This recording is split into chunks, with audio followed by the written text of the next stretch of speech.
nuestro secretario, don Álvaro, ¿no es cierto?, dará lectura a la cuenta si es que existe. Sí, Le ofrezco la palabra. sí, si hay cuenta, señora presidenta, se da cuenta de los siguientes documentos que han llegado a nuestra comisión. Oficio del secretario general de la corporación, señor Miguel Landeros, por el cual comunica los siguientes reemplazos permanentes de los diputados del Partido Socialista. El diputado señor Leonardo Soto eh, reemplaza al diputado Jaime Naranjo y la diputada señora Maya Fernández reemplaza al diputado señor Marcelo Chilling. Oficio del director de la Biblioteca del Congreso Nacional, por el cual responde nuestro oficio e informa que los investigadores del área de análisis legal de la asesoría técnica parlamentaria de dicha entidad, señora Paola Álvarez y señor James Wilkins, asistirán a las sesiones telemáticas o presenciales de la comisión a objeto de asesorar sobre las diversas materias de la investigación. Informe de la Biblioteca del Congreso Nacional sobre la facultad de la Comisión para el Mercado Financiero para dictar instrucciones en materia de anticipo de rentas vitalicias. Correo electrónico del economista señor Gonzalo Cid, quien se excusa de asistir a la sesión de hoy por tener compromisos contraídos con anterioridad y espera en otra oportunidad poder apoyar en el trabajo de la comisión. Correo electrónico del economista señor Marcos Krenerman, por el cual excusa su asistencia por no poder concurrir a la sesión de hoy debido a haber contraído compromisos con antelación. Esa es toda la cuenta, señora presidenta. Muy bien, muchas gracias, señor secretario. Vamos a insistir entonces para ver en qué minuto ambos invitados puedan venir, porque al parecer hubo más bien un problema de agenda que de complicaciones en relación al tema, ¿no? Tenemos el día de hoy, viene la señora Benavides, ¿no, señor secretario? Sí, Está en la ¿Sí? lista en la sala de espera. ¿Ya Sí, la ya hacemos se encuentra pasar. en espera? ¿Sí? Sí, Ya, la entonces hacemos pasar. vamos a comenzar con ella, la exposición, ¿no es cierto?, que viene como invitada, y posteriormente para terminar con la exposición, ¿no es cierto?, de biblioteca, con la señora Paola y don James en relación a las preguntas y las observaciones que habíamos hecho en la sesión pasada, además porque ellos ya emitieron un informe que esperamos lo puedan exponer después de la señora Benavides. Demos entonces que pueda entrar don Álvaro a la señora ingresó. Benavides. Ya ¿Sí? ingresó, presidenta, sí. Ya ingresó. Sí, no la veo. No la Paula veo, no la Benavides. veo. Buenas tardes, Ahí está Presidenta. Paula. Ah, ¿cómo está? ¿Ah? Buenas tardes, bienvenida. ¿Ah? Como siempre a todas las comisiones de este Congreso, Muchas gracias, Presidenta, que, por invitarme. que son permanentes las que usted asiste, ¿ah? Las que son permanentes las que usted asiste. Entonces, agradecerle su presencia una vez más y bueno, un tema que es específico y que estamos en una comisión investigadora, ¿no?, en relación a rentas vitalicias, al procedimiento adoptado, pero además en forma especial a lo que tiene que ver también con alguna normativa en relación a los retiros y la relación de la superintendencia con la superintendencia de pensiones. Así que agradeciéndole una vez más, señora Paula, le ofrecemos la palabra. Muchas Si quiere gracias. compartir pantalla, no hay problema. Perfecto. Gracias nuevamente, Presidenta, y por su intermedio saludo a todos los diputados, a la Secretaría, a quienes participan de la sesión y agradezco la invitación para poder compartir algunos antecedentes o reflexiones en torno a este tema que, como usted señalaba, se encuentran estudiando en esta comisión. Voy a compartir pantalla si es posible. Ahí está autorizada. Muchas gracias. ¿Puede acceder? Ahí Sí. ¿Se ve bien? Perfecto. Perfecto. Perfecto, muchas gracias. Bueno, es una presentación bien breve. Voy a partir quizás dando algunos elementos de contexto de la situación de las rentas vitalicias en nuestro sistema de pensiones actualmente. Luego me voy a referir al tema que es el centro de lo que ustedes están estudiando, ¿verdad?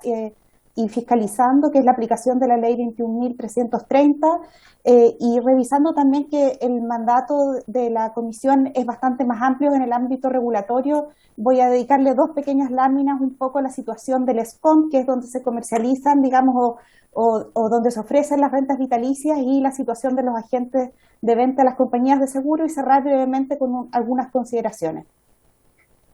Respecto de las rentas vitalicias, primero a modo de contexto, ¿verdad? Esta es una modalidad de pensión dentro de nuestro sistema, que también está el retiro programado, como conocemos, la renta temporal.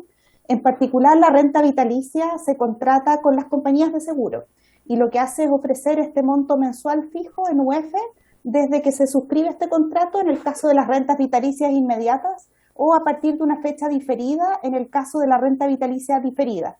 Y eso es para toda la vida del afiliado y una vez que éste fallece, también para sus beneficiarios de pensión de sobrevivencia. En este tipo de modalidad de pensión entrega cobertura al riesgo de reinversión, porque el monto queda fijo, ¿verdad? Independiente después de cuánto va rentando los fondos, y también de longevidad. Si es que la persona vive mucho, se sigue pagando la renta vitalicia. Entonces, esos son los dos grandes riesgos que caracterizan, cobertura de riesgos que caracterizan a esta modalidad, por ejemplo, que no están presentes en el retiro programado.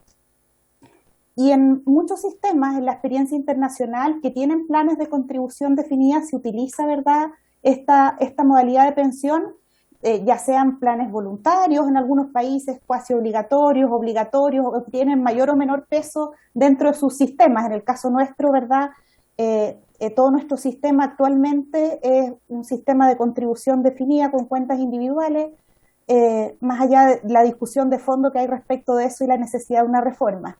Pero donde hay algún espacio, sea voluntario, más grande o más chico, juegan un rol las rentas vitalicias, y este rol se origina justamente en la necesidad de que los pensionados tengan protección contra este riesgo de longevidad al momento de jubilarse.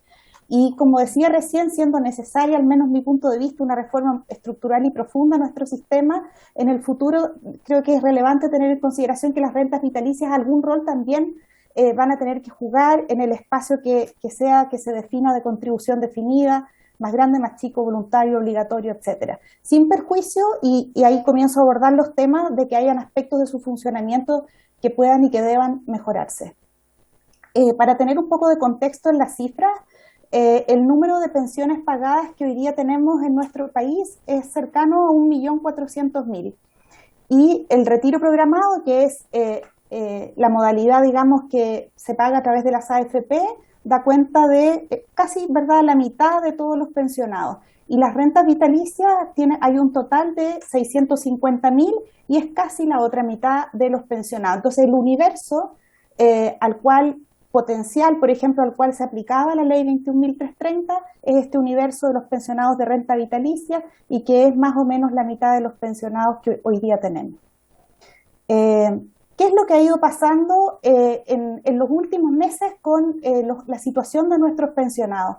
Este gráfico lo que nos muestra son las personas que se están pensionando mes a mes dentro de nuestro sistema de pensiones. En azul están las mujeres, en naranja están los hombres. Y aquí podemos observar una caída grande en los últimos meses en el contexto, digamos, de pandemia, donde, dada la incertidumbre, ¿verdad?, que existe, muchas personas han postergado la decisión de pensionarse, la volatilidad que se ha enfrentado, también está el contexto de los retiros.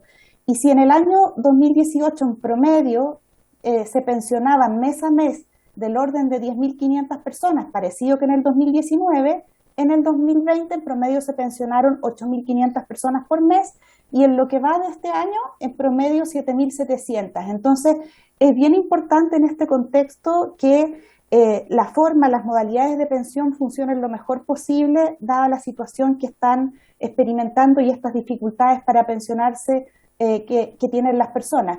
Y en términos de estos pensionados que vemos mes a mes, ¿qué modalidades se están seleccionando para ir aterrizando dentro de las rentas vitalicias, que es el tema que ustedes están revisando con mayor profundidad? Bueno, aquí quisiera llamar la atención sobre la línea azul, ¿verdad?, que son los retiros programados. Mientras que en el año 2018 eran bastante parejas las participaciones, desde el 2019 comenzó a crecer fuertemente la participación del retiro programado, llegando a cerca del 90% de aquellos que podían seleccionar modalidad de pensión, y se mantiene, digamos, bastante arriba, y las rentas vitalicias en contraste, que son la línea amarilla, ¿verdad?, han registrado una baja significativa. Esto tiene relación, entre otras cosas, con la situación de las tasas de interés, ¿verdad?, también con las definiciones técnicas de la tasa de interés del retiro programado. Entonces, este es un contexto de lo que está pasando con las rentas vitalicias que también creo que es relevante tener en cuenta en la discusión.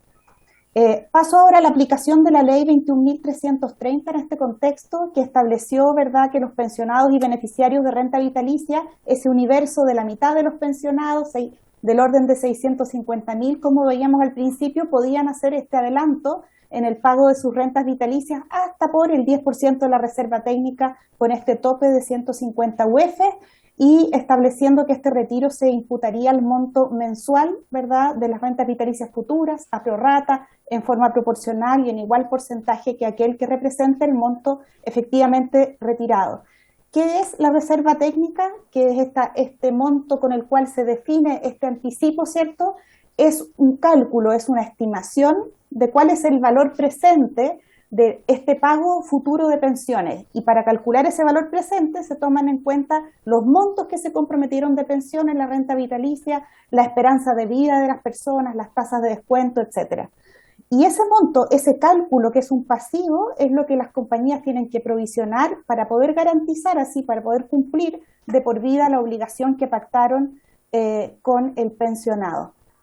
En ese contexto, desde mi punto de vista, la forma como se ha implementado la ley 21.330 refleja ese efecto económico del monto que se retiró.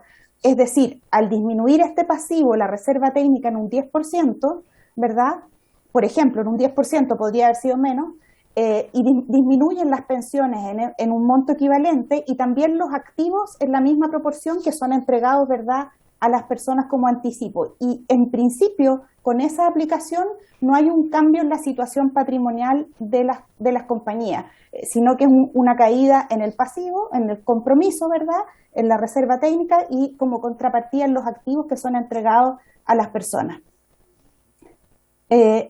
¿Cómo ha ido funcionando esta ley? En este gráfico podemos ver la evolución del número de solicitudes del anticipo de rentas vitalicias a partir de los datos de la propia CMF, ¿no? Entonces, la línea naranja lo que muestra es el número de RUT. Hay personas que a veces han solicitado más de una vez, pero aquí está puesto por individuo. Vemos la evolución día a día de el número de solicitudes acumuladas. Entonces, que llegan actualmente superando los 270.000, ¿verdad?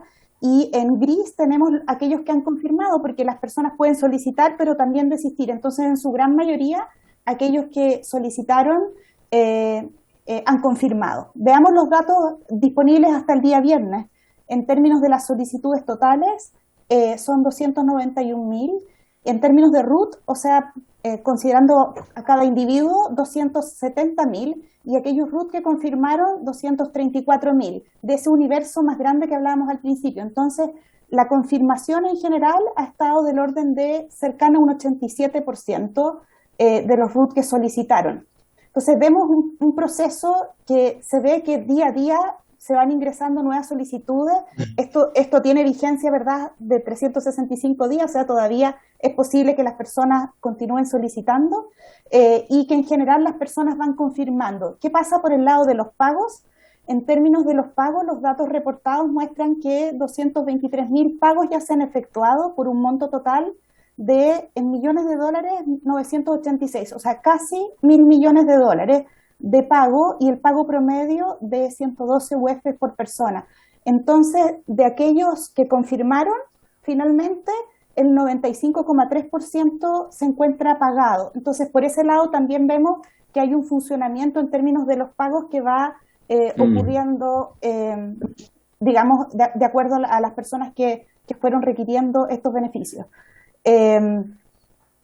Entiendo yo, ¿verdad?, que se ha generado una discusión y existen mociones parlamentarias respecto de realizar un cálculo diferente en términos de que la disminución de la pensión solamente se verifique hasta devolver el monto, como un cálculo individual. Y ahí quizás también poder comentar que la característica más particular, digamos, de la renta vitalicia es que se mutualiza, que es colectiva, que no hay como en retiro programado una cuenta individual, y que hacerlo de esa manera generaría efectivamente un desbalance no digo que no sea posible hacerlo, pero hay consecuencias que es importante tenerlas presentes respecto de las personas que fallecerían antes que el promedio. Entonces, ese desbalance en un contexto de esa naturaleza sería absorbido por el patrimonio de las compañías, y ahí hay que tener presentes los riesgos que eso puede generar en términos de solvencia, posibilidades de quiebra. No todas las compañías son iguales, ¿verdad? De las que participan acá,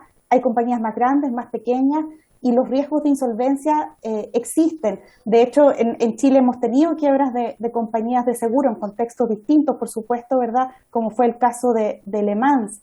Y hoy día el IPS paga del orden de 2.349 pensiones con garantía estatal de quiebra en el caso de esa compañía. Entonces, este es un elemento a tener en consideración, la incertidumbre también respecto al marco regulatorio, ¿verdad?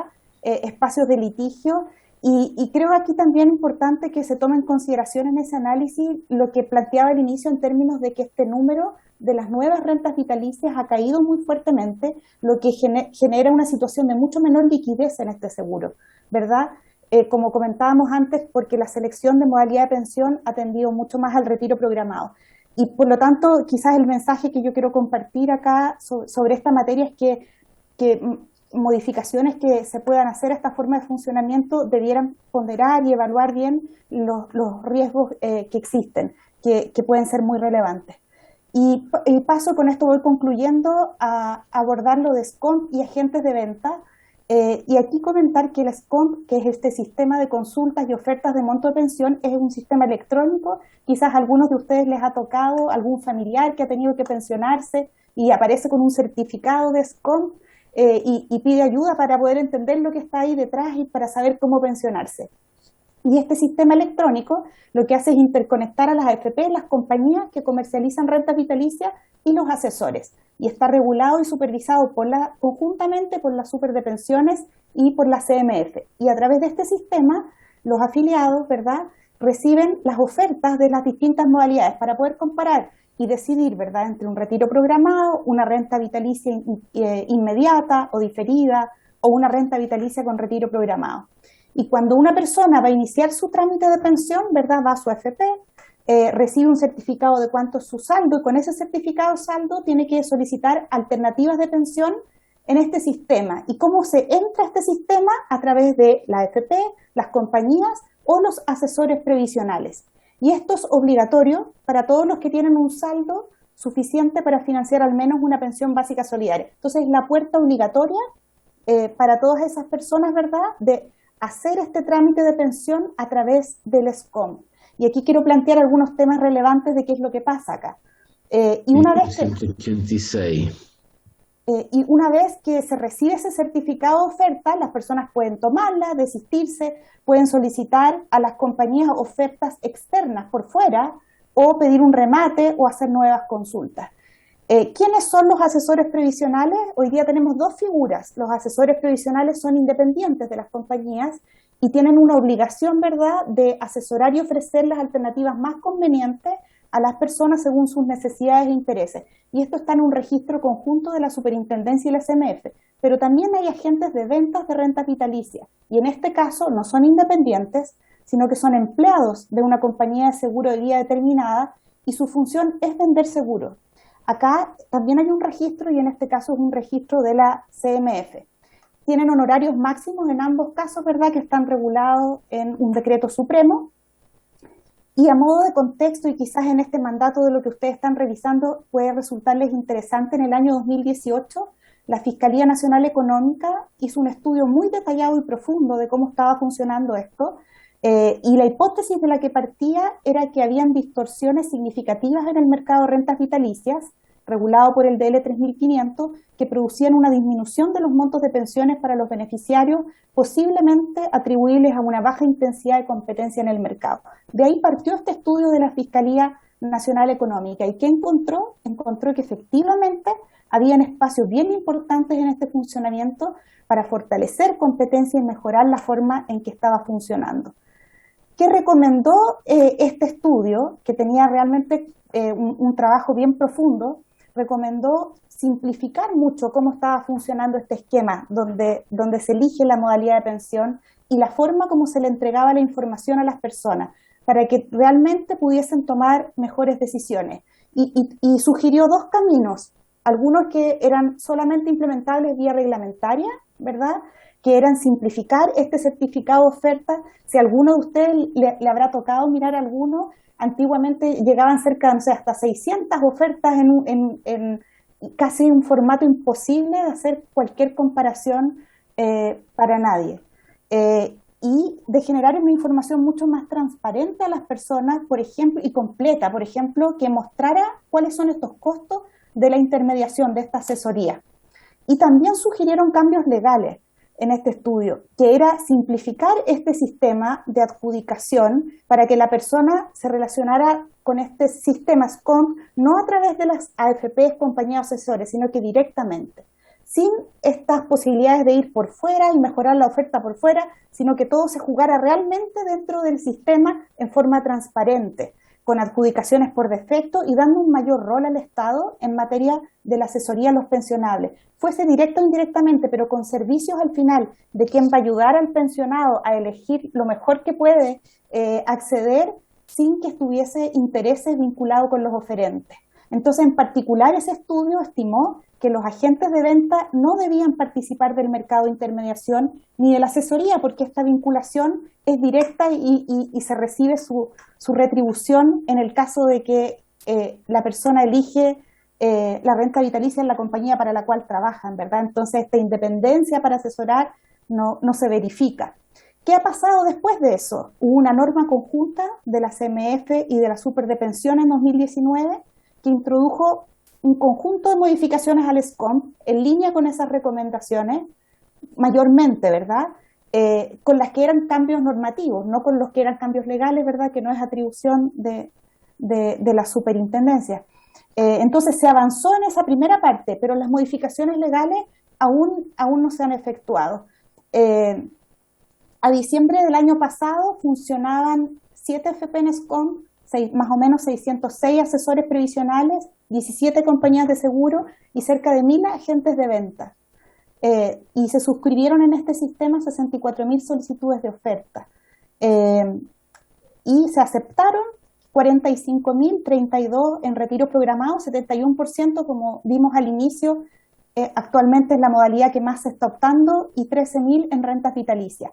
Y es bien llamativo que de las rentas vitalicias que se aceptaron, solo un 20% fueron ofertas internas y el 80% oferta externa. De nuevo, se mantiene este funcionamiento por fuera al final. Entonces, dentro del sistema nos están entregando realmente las mejores ofertas. Y cierro con esto, desde mi mirada, la aplicación que se ha seguido de la ley 21.330 ha seguido procedimientos en línea con lo que uno puede observar o de lo legislado y con los efectos económicos de un anticipo de esa naturaleza. Y hay que evaluar y ponderar bien los distintos impactos y riesgos de modificaciones en dicha legislación. Creo que es muy importante revisar la interacción de los retiros, de cómo quedaron legislados en relación al pilar solidario, porque hay varias inequidades que se van a producir. En el caso en particular de las rentas vitalicias, un pensionado de renta vitalicia que hizo adelanto para calcularle el complemento solidario, ¿verdad?, él se le va a seguir calculando con su PAFE, con la pensión autofinanciada estimada que tuvo al momento de pensionarse, que era más alta que la que va a tener ahora, y por lo tanto va a tener un complemento solidario, va a mantener el mismo complemento solidario. No ocurre lo mismo con alguien en retiro programado que tiene pensión final garantizada o con un afiliado, porque en un afiliado, al caer el saldo, va a tener una menor PAFE, va a tener un mayor complemento solidario. O sea, hay una compensación parcial del Estado que no se da en renta vitalicia. Entonces, esta interacción con el pilar solidario es una materia que yo siento que es importante que se mire al revisar la situación de rentas vitalicias. Y por último, como señalaba antes, respecto del funcionamiento más amplio de las rentas vitalicias y digamos cómo están funcionando para las personas, creo que hay cambios legales, ¿verdad?, respecto de SCOMP y de los agentes de intermediación que es deseable, ¿verdad?, que en el contexto de una reforma pudieran ser revisados. Eso sería, Presidenta. Muchas gracias. No, muchas gracias a usted, señora Paula. ¿Sí? Como siempre, ha sido muy importante escucharla y yo tengo como 2 páginas ya de tomar nota de su presentación.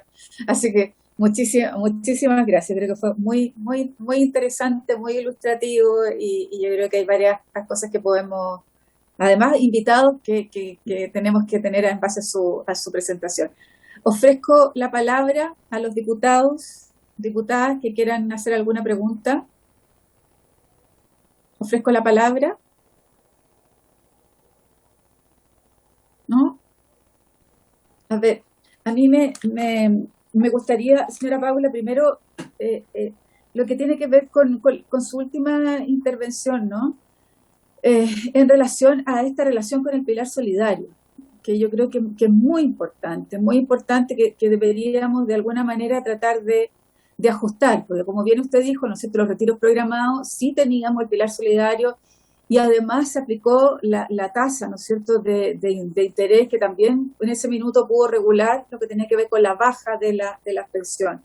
No sé si usted tiene una cifra de cómo se estará ocupando el pilar solidario en rentas vitalicias, porque sería interesante poder ver cuál es el monto. Nosotros tenemos una aproximación de lo que se ocupa en retiro programado, pero en rentas vitalicias no es la misma, no tenemos el nivel de información que vamos a tener que pedir seguramente después, pero si usted tiene algún informe en relación a esto sería muy importante de saberlo. La Fiscalía Nacional Económica, y si me permite, don Álvaro, yo creo que vamos a tener que invitar a la Fiscalía Nacional Económica y que nos dé un relato del informe que ellos emitieron, porque era muy importante y fue parte del sustento además de esta comisión, ¿ya?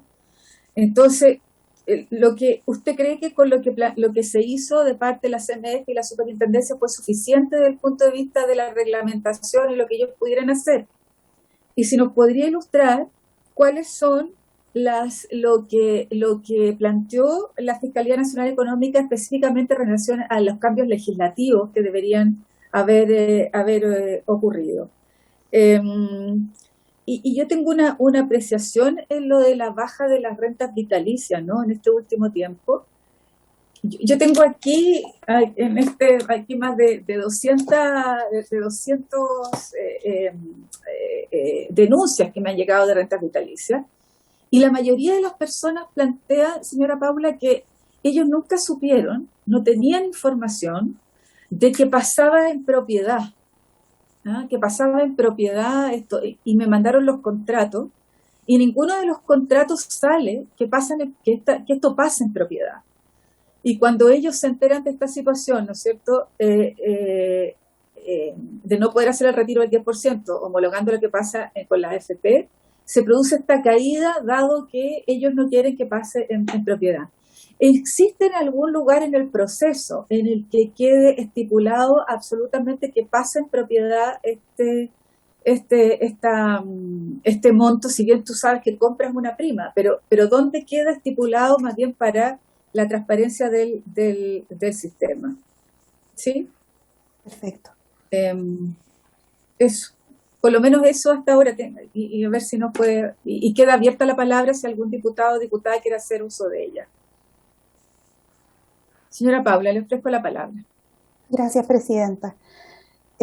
Bueno, en relación a su primera consulta respecto del pilar solidario, bueno, las cifras también han ido cambiando un poco porque como el pilar solidario tuvo un reajuste importante, ¿verdad?, en diciembre del 2019 que incrementó con cierta gradualidad los parámetros de la pensión básica solidaria y la pensión máxima con aporte solidario por tramos de edades, ¿verdad?, y todavía el último tramo de los de 65 años se alcanza el 1 de enero del 2022. Entonces hay personas que están entrando producto también de estos cambios de parámetros. Y la PEMAS, ¿verdad?, creció ahí bastante. Entonces es probable que hartos pensionados de rentas vitalicias veamos que pueden ingresar en el contexto de esas modificaciones. Pero en cualquier caso, todavía el pilar solidario se mantiene acotado al 60% más vulnerable de la población y en general los pensionados de rentas vitalicias son pensionados de ingresos en promedio más altos que los de retiro programado. Entonces, el pilar solidario se concentra más fuerte en retiro programado. No tengo el dato en este minuto específico, pero deberíamos ver un incremento de la participación de rentas vitalicias en el pilar, producto de la legislación, ¿verdad?, más reciente. Y ahí, como decía, en el caso de alguien que ya está pensionado en una renta vitalicia y hace el anticipo, esa persona, aunque le caiga la pensión, no se le cambia la forma como se le calcula el pilar solidario, sino que se sigue manteniendo calculando en base a la pensión original. Entonces ese es como el elemento que yo planteo que es importante que pudiese ser mirado, porque no opera de la misma forma para alguien que, por ejemplo, no estaba pensionado, sino que hizo el retiro afiliado un día antes y se pensionó el día después, o tampoco funciona equivalente en el retiro programado, donde hay casos distintos del que tiene pensión final garantizada y el que tiene subsidio definido. Entonces, ahí hay un elemento, yo creo que es importante, porque las personas pueden sentirse desprotegidas en algunos casos, o también percibir situaciones que quizás vean injustas en comparación con alguna otra persona en otra modalidad. Después, respecto de lo de la Fiscalía Nacional Económica, como comentaba en la presentación, ese estudio que partió, digamos, de constatar que muchas personas no estaban eligiendo la mejor oferta que les daba el sistema, y que también compañías que ofrecían o que hacían buenas ofertas no eran las que mayor participación tenían. Entonces, de ver una situación donde el resultado era diferente de lo que uno desearía o esperaría de un sistema que estuviese funcionando bien.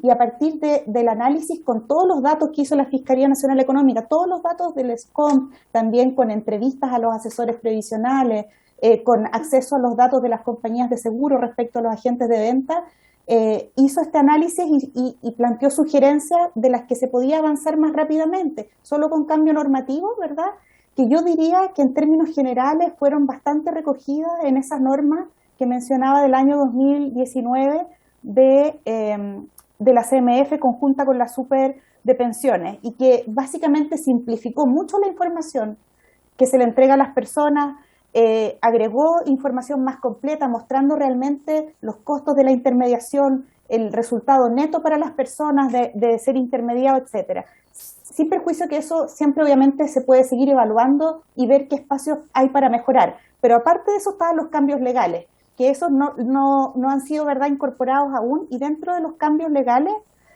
algunas de las cosas que planteaba, ¿verdad?, este estudio de la Fiscalía Nacional Económica es eliminar directamente la oferta externa y eliminar también el remate, y que básicamente las personas interactúen con el sistema directamente y ahí se generen las mejores ofertas, para que realmente dentro del sistema, en forma transparente, todos pongan lo mejor que le pueden ofrecer a las personas y ellas puedan elegir con información clara, transparente. Y también se proponía un rol del Estado más relevante en esta asesoría para los pensionados. A mí me suele ocurrir que me piden a veces: ayúdame a entender este formulario de SCOMP, ayúdame a entender la información que está aquí, y no es simple poder elegir para cualquier persona qué hacer al momento de pensionarse. Entonces, esa asesoría para el pensionado, justamente también por lo que planteaba el presidente en términos de sigue siendo la propiedad de mis fondos o no, etcétera, todas estas preguntas que le surgen a las personas, bueno, este estudio recomendaba este rol más importante por parte del Estado, y que las personas que intervengan en esa asesoría no tengan un vínculo con los actores que forman parte del sistema, como es el caso de los agentes de venta de las compañías de seguro, porque en ese caso, ¿verdad?, no hay una independencia necesaria para poder, digamos, entregar quizás toda la mejor información a las personas para tomar su decisión. Creo que abordé, si no me equivoco, las consultas. Muy bien. No sé si hay alguna otra pregunta. ¿Alguna otra pregunta? Yo tengo ahora preguntas más bien en relación a lo del retiro del 10%. ¿Ah? Porque esas eran más bien, las que hice al comienzo fueron las preguntas del sistema, pero lo que tiene que ver con los espacios de litigio, ¿no?, que puedan ocurrir, y los espacios de riesgo en términos de las aseguradoras. Y esto de que la interpretación de que sea de por vida, ¿no?, que sea de por vida, que yo lo encuentro súper complicado, ¿no? Porque si aquí hay un sentido de anticipo, ¿no? Yo retiro una parte y yo tengo que devolver esto, devolver de la misma proporcionalidad. Si yo retiro el 10, ¿no es cierto?, me retira el 10. Entonces, pero no, porque al final la devolución que se produce de un anticipo es 3, 4, 5 veces lo que la persona efectivamente retiró. Entonces, esa es cierto que es un sistema más bien mutualista, ¿no? En el cual todos apoyan, pero la complicación en esto es que la persona puede devolver, ¿no es cierto?, muchas veces lo que se reintegró. Y lo segundo es lo que tiene que ver con el cálculo del monto, ¿no es cierto?, el cual se puede retirar, porque no hay ninguna transparencia en relación a la reserva técnica, ¿no? No sabemos cómo se calcula, no sabemos cuánto es, no está dentro de la información que el afiliado puede tener. Entonces, es un cálculo más bien al interior de la aseguradora y no tenemos cómo saber qué es lo que pasa con la reserva técnica, incluso es más.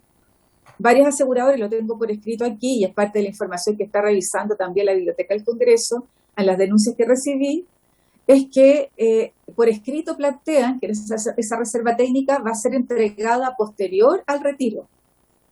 ¿Ah? O sea, yo voy a retirar y recién ahí me van a dar cuál va a ser la reserva técnica que va a quedar. Entonces, si fuera posible, y eso tiene que ver con la transparencia del proceso.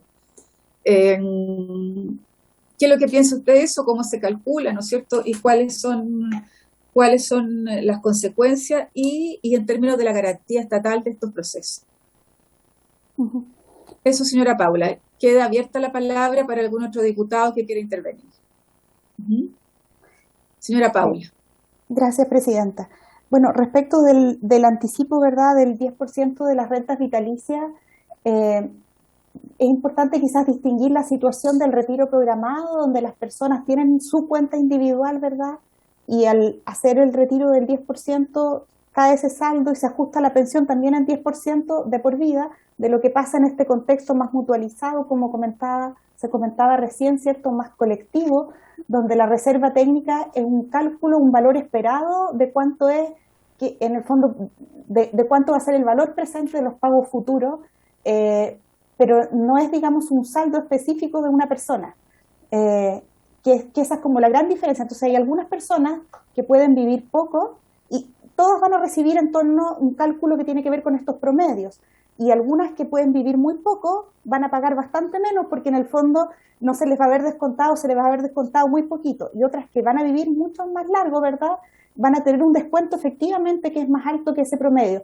pero las compensaciones se producen en este esquema colectivo entre aquellos que viven menos y aquellos que viven más, que es como la naturaleza bien inherente al contrato de rentas vitalicias, a la lógica del seguro. Por eso es que es tan distinto el funcionamiento al caso del retiro programado, y por eso, entendiendo la preocupación que genera y entendiendo esta percepción que se puede generar, es lo que, digamos, es acorde a la lógica del seguro. Y en cuanto a la información, por lo que yo entiendo, pero ahí quizás las consultas más específicas tendrían que hacerlas con la CMF, lo que yo entiendo de lo que está normado, ¿verdad?, es que a la persona le entregan la información respecto de las opciones a retirar y cuánto sería este monto, por lo tanto, cuánto es el 10% de la reserva técnica, o el 5, o el 4, o el 3%, para que ella confirme el compromiso de retirar. Desconozco si es que después, posteriormente, hay un recálculo que se produce o no. Respecto de eso no tengo mayor detalle, pero sí que en el momento en que la persona decide confirmar o no su anticipo, recibe información, ¿verdad?, en términos de a cuánto correspondería este 10, 9, 8%, ¿verdad?, calculado en base a esta reserva técnica. Muy bien. Ofrezco la palabra, diputados, diputadas. ¿No? Muy bien, ¿sí? Bueno, yo la sigo en la mayoría de los programas donde está usted, la sigo igual. ¿Ah? En los programas por lo menos que la he escuchado, porque sin duda es siempre interesante poder saber su opinión. Agradecerle entonces, si no hay más preguntas. Diputada Maya Fernández. No, primero agradecer a Paula Benavides por la presentación. Me gustaría saber, yo partí hoy en la comisión, entonces estoy como enchufando, por decirlo de alguna forma, a la comisión. Me gustaría, si la presentación la dejó, porque me gustaría tenerla para poder revisar en detalle, si es posible. Por favor, Presidenta. Sí. Muy bien, nuestro secretario va a Sí, enviarla, ¿no es cierto?, a cada al uno WhatsApp, del WhatsApp. de los diputados. Muy bien, muchas gracias. Eh, Bien, entonces agradecerle, señora Paula, a su presentación y bueno, además su gentileza y su disposición permanente con las distintas comisiones y con la Cámara de Diputados en forma especial. Muchas gracias. Muchas gracias a usted, No, Presidenta, a todos los diputados, muy honrada siempre de recibir su invitación. Muchas gracias. muchas gracias a usted, muy amable. Esperamos la intervención, Sí, que nos mande la presentación. sí. Vamos a enviársela entonces para que puedan tener y ver alguna pregunta para otros invitados. Vamos a recibir entonces ahora a la Biblioteca del Congreso Nacional, donde nos va a entregar lo que nos adeudaba, ¿no?, de la sesión anterior, de varias preguntas que habían hecho los señores y señoras diputadas en relación a la información que nos entregaron preliminarmente en la primera sesión. Paola, te ofrezco la palabra a ti. ¿Sí? Muchas gracias, Sí.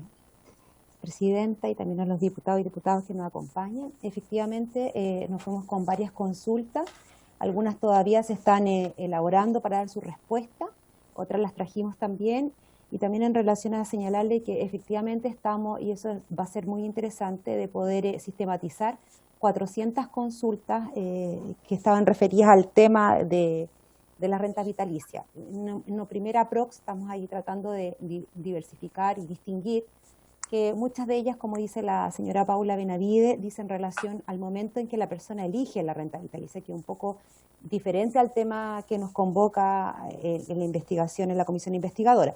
Y otras dicen efectivamente a su apreciación con lo que pasó con el anticipo del retiro que autorizó la ley 21.330. Entonces eso va a ser interesante poder distinguir las distintas deficiencias que el usuario ve, ¿sí?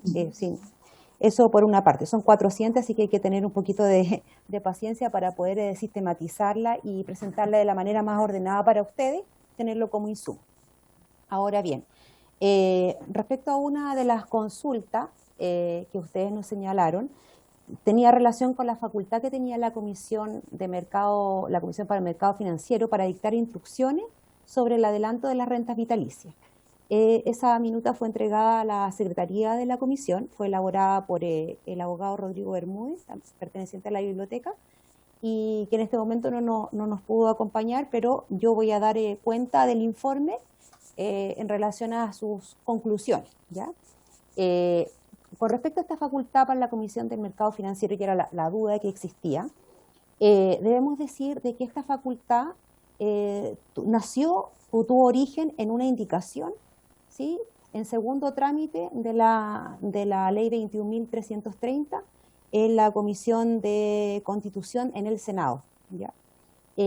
Una vez que fue presentada, esta indicación no tuvo mayor debate, así que no existe una historia de la ley en relación a esta facultad que se le entrega a la Comisión de Mercado Financiero para dictar instrucciones para, ¿cierto?, implementar este adelanto de las rentas vitalicias. Eso es por una parte.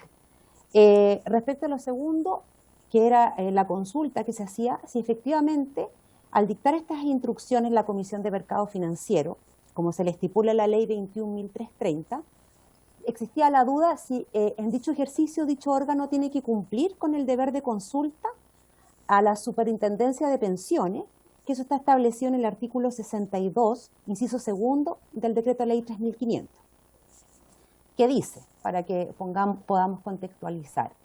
¿Qué es lo que dice el 3.500 en su artículo 62 cuando regula las rentas vitalicias? Dice, el contrato de seguro a que se refiere el inciso precedente, que son las rentas vitalicias, debe ajustarse a las normas generales que dicte la Super de Valores y Seguros, hoy en día la Comisión, y tendrá el carácter de irrevocable.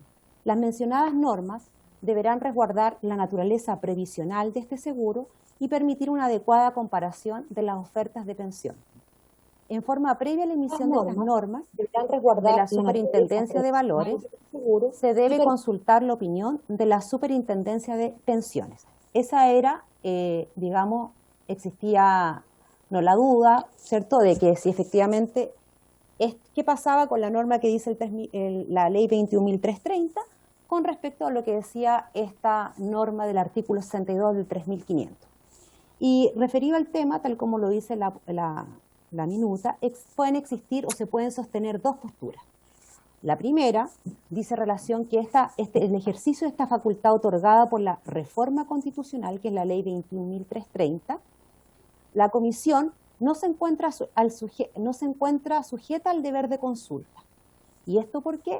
Porque la ley 21.330 se trata de una reforma constitucional y tendría esta norma un rango superior a la norma que es el 3.500 y también a la norma, el artículo 5 de la ley 21.000, que es la que regula las funciones de la Comisión de Mercado Financiero, ¿ya? Por lo tanto, esta facultad de dar instrucciones para el adelanto y el anticipo de las rentas vitalicias estaría derivada del constituyente derivado que le ha asignado. Por lo tanto, esa es la primera postura que se puede sostener. La otra postura, ¿cierto?, es de que el ejercicio de esta facultad de la Comisión de Mercado Financiero debe sujetarse a las normas legales generales que regulan su potestad reglamentaria o normativa. ¿Y eso en qué se fundaría?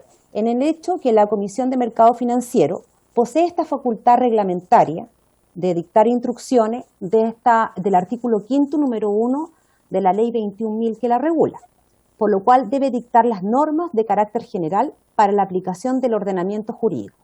Bajo este entendido, el ejercicio de la potestad normativa para este caso particular debe ser cumpliendo los requisitos y los límites legales. Por ejemplo, uno de los que está indicado en el artículo 62 del Decreto Ley 3.500 vale decir este deber de consulta. Por lo tanto, a través de esta minuta nosotros queríamos visualizar las dos posturas que se deben tener frente a esta duda si efectivamente la comisión debe o no cumplir el deber de consulta. Eso sería, señora presidenta. Y durante la semana también sabemos que vamos a mandar una minuta también lo que es el sistema LESCOM, tal como le señalaba la señora Paula también, que es este sistema electrónico que recibe la gente para que ustedes puedan visualizar qué tanta información y qué tipo de información, y ojalá vamos a tratar de conseguir específicamente lo que le llega al pensionado, para que se pueda visualizar qué tal información es la que llega. Y también la otra minuta refería a la reserva técnica, y si efectivamente a las personas que pidieron el anticipo, recibieron, como era su duda, señora presidenta, recibieron la forma en que se calculó su reserva técnica. Eso sería que les podríamos comentar. Muchas gracias. Muy bien, muchas gracias, señora Paula. Ofrezco la palabra en relación al informe de la biblioteca. Ofrezco la palabra. ¿Sí? A ver, a mí me parece esto de que la superintendencia, y aquí hay dos miembros de la Comisión de Trabajo, ¿no?, el diputado Barro y el diputado Tucapel Jiménez, que además es presidente de la Comisión de Trabajo, que uno encuentra absolutamente extraño, ¿no?, el que existe un pronunciamiento de la Comisión para el Mercado Financiero que regula o que toca o que afecta, ¿no?, lo que tiene que ver con las pensiones de rentas vitalicias, y no tener un pronunciamiento, aunque no sea vinculante, como lo vimos en la sesión anterior, ¿no?, que no sea vinculante, pero que la Superintendencia de Pensiones no diga absolutamente nada. Porque vimos la vez anterior, ¿no?, que uno de las funciones precisamente de la Comisión para el Mercado Financiero no solo regular el mercado de los seguros, sino también a los asegurados. Y frente a esa situación se ve francamente en una disminución bien compleja lo que tiene que ver con la situación de los asegurados. Entonces yo creo que uno se inclinaría más bien por eso. Diputado Barros. No, yo solamente quiero pedirle que no emita juicios mientras no podamos oír a la Comisión de Mercado Financiero y a la Superintendencia para efectos de que esta discusión esté con los antecedentes correctos, una vez que ambas instituciones puedan hacer y dar sus explicaciones en esta comisión. Le pido que usted no juzgue ni saque conclusiones sobre algo que todavía no está suficientemente explicitado, ni han sido intervinientes en esta comisión. Por eso yo partí la sesión preguntando cuándo iba a venir la Comisión de Mercado Financiero, para efectos de evitar estos comentarios que al final son sus comentarios, muy legítimos por lo demás, pero que me parece que no ha lugar en virtud de que usted ejerce una presidencia, una comisión, y yo esperaría que cuanto antes convidemos a ambos organismos que son muy importantes en poder formarnos una opinión acabada respecto de cuál es la impresión técnica que ellos tienen respecto del tema en comento. Eso nomás, Presidenta, gracias. Sí. Yo solo decirle como diputada de la República, como presidenta también, que tengo todo el derecho a emitir todos los juicios que yo estime conveniente. Todos los juicios que yo estime conveniente.